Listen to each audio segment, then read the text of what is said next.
నేను రాధేయుడను అంగరాజ కర్ణుడను నా మిత్రుడు దుర్యోధనుడికై ఈ స్వయంవరంలో పాల్గొనుచున్నాను. ఆగుము! సూతపుత్రుడు నా స్వయంవరంలోనా? దీన్ని నేను ఖండిస్తున్నాను. ఇంతటి అవమానమా? ద్రౌపది, నాకు చేసిన ఈ అవమానానికి నీకు తప్పక ప్రతిఫలం లభిస్తుంది. తరువాతి యోధులకు పాంచాల రాజ్యం స్వాగతం పలుకుతుంది. నేను ఒక బ్రాహ్మణుడను. ఈ స్వయంవరంలో పాల్గొని రాకుమారి ద్రౌపదిని వరించదలిచాను. ఏంటి, ఓ బ్రాహ్మణుడు ఇంతటి విలువైతే ఛేదించగలడా?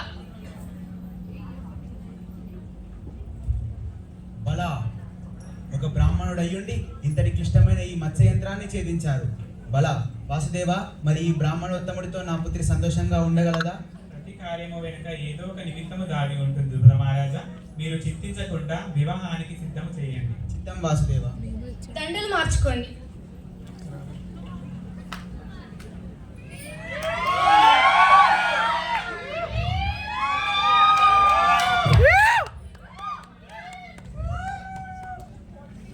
బ్రాహ్మణోత్తమ, మా పుత్రిక యొక్క భవిష్యత్తు మీ చేతిలో పెడుతున్నాను. ఇక మా పుత్రిక యొక్క భారం మీదే. చింతించకండి మహారాజా. ఇకపై మీ పుత్రికను నా ప్రాణంలా చూసుకుంటాను. తనకు ఎలాంటి రోడ్డు రానివ్వను. నన్ను ఆశీర్వదించండి. జీవితంలో ప్రతి కార్యం ఏదో ఒక నిమిత్తము దాగి జరిగి ఉంటుంది.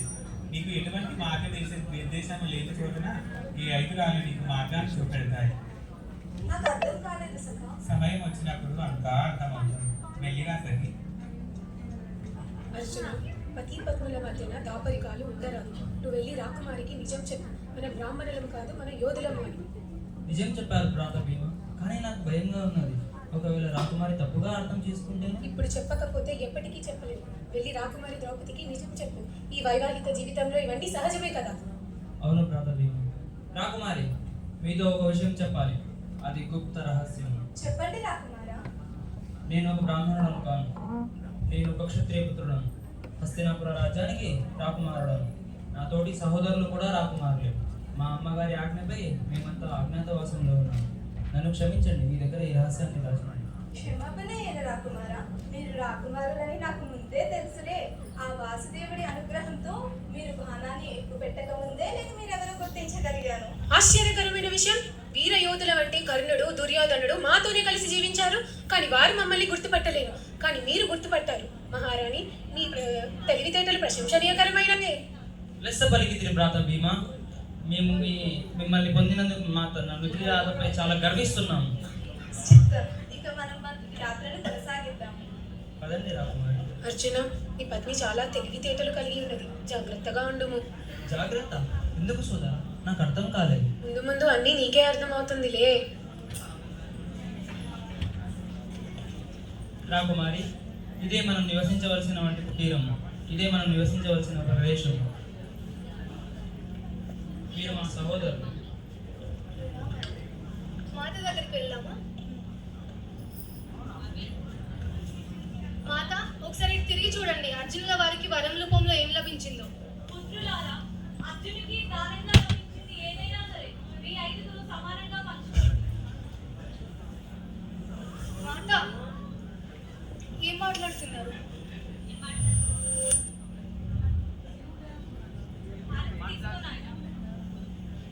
ఏమైంది పుత్ర? ఎందుకు అలా తల తిప్పుకుంటున్నావు?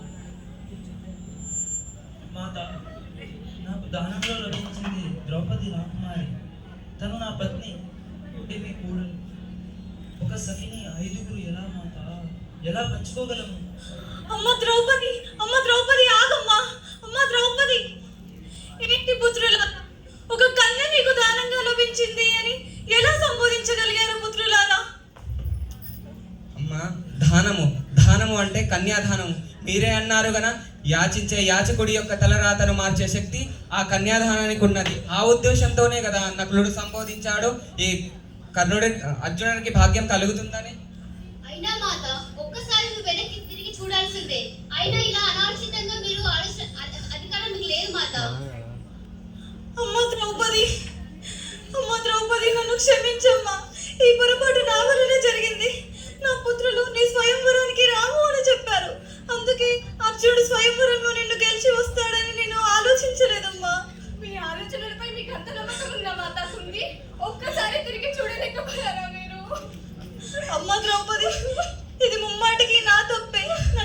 క్షమించమ్మా.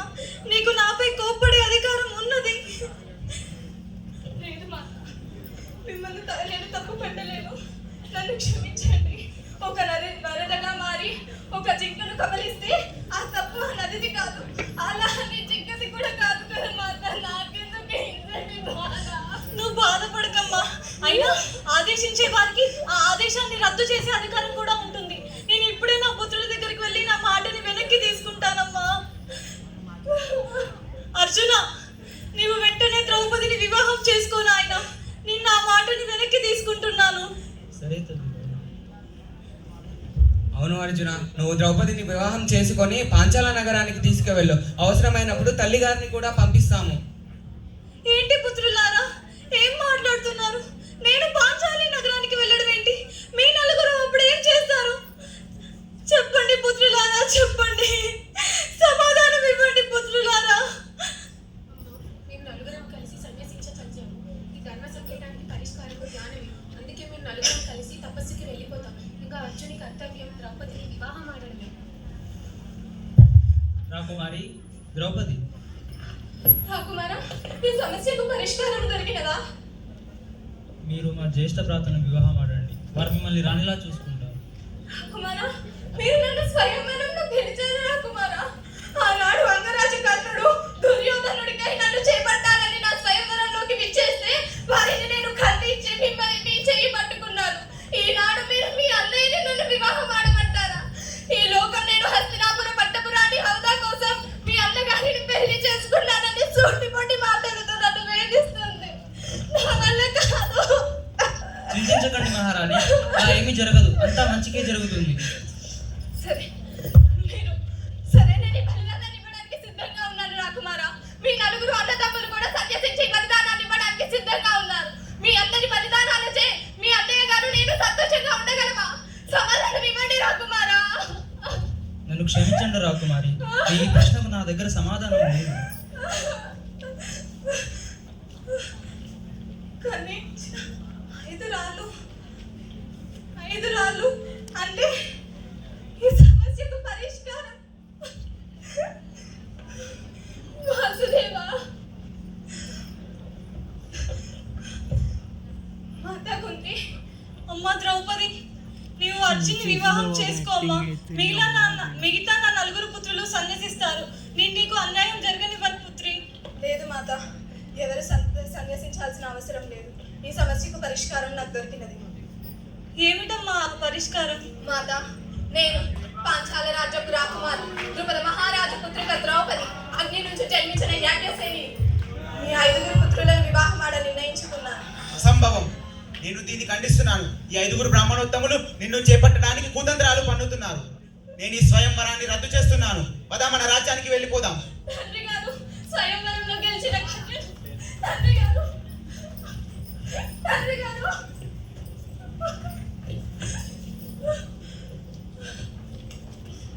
పద, మన రాజ్యానికి విచ్చేసాం. ఇక నువ్వు ఎవరి గురించి చింతించాల్సిన అవసరం లేదు పుత్రి. నువ్వు వెళ్ళి విశ్రాంతి తీసుకో. ఆ 5 బ్రాహ్మణోత్తముల గురించి అసలే ఆలోచించకు.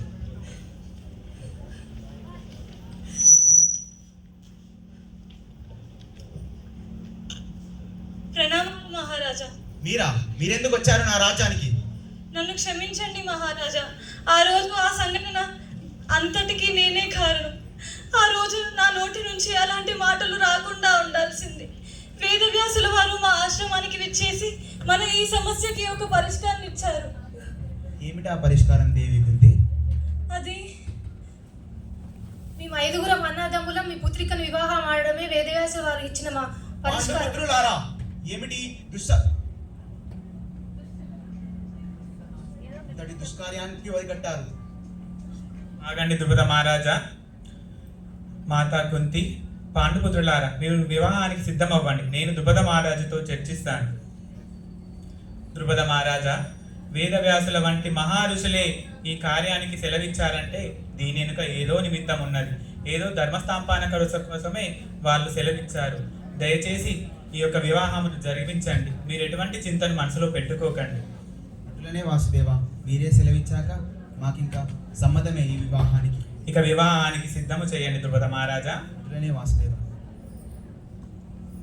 సఖి, గోవిందా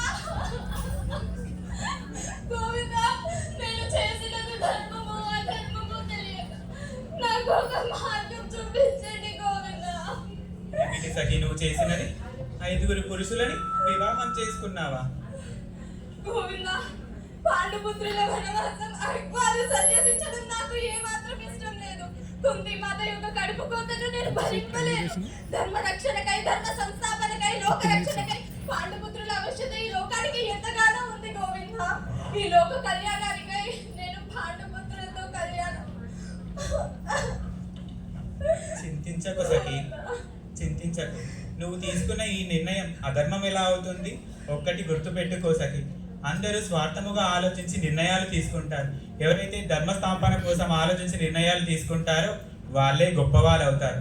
ఇక నీవు చింతించకు, వివాహానికి సిద్ధమవు సఖి. కానీ గోవిందా, నాకు ఒక మాట ఇస్తారా? నేను మిమ్మల్ని ఏ సమయంలోనైనా ఏ నామముతోనైనా పిలిచినచో మీరు నా ముందుకి వస్తారని మాట ఇవ్వండి గోవిందా. నేను నీకు మాటిస్తాను సఖి, నీవు ఎటువంటి క్లిష్ట పరిస్థితిలో ఉన్నా నీవు నన్ను కన్నయ్య అని పిలిచినచో నీ ప్రత్యక్షం అవుతాను. ఇక చింతించకు సఖి, వివాహానికి సిద్ధమవు.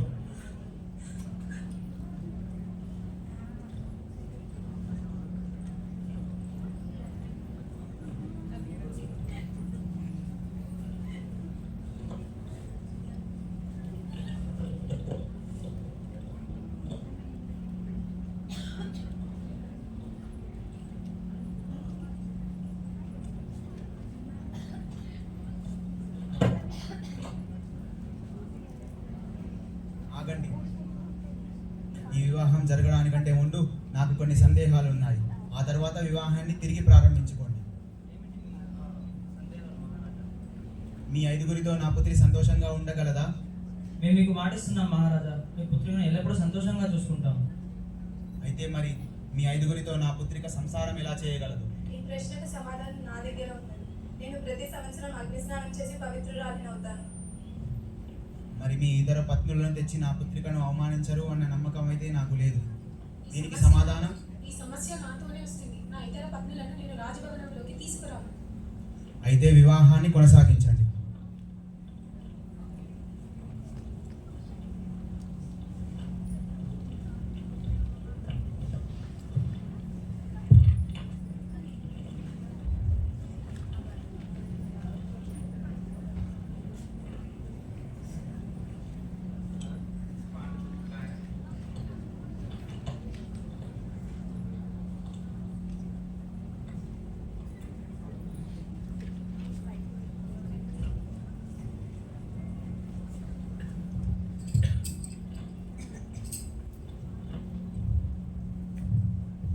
ఇదే నా యొక్క సఖి గాథ. ఆవిర్భావం నుండి మరియు పాంచాలి నుండి పంచమత్రిగా మారి ఈ మహాభారతానికి నాంది పలికినటువంటి నా ప్రియ సఖి ద్రౌపది యొక్క జీవిత గాథ.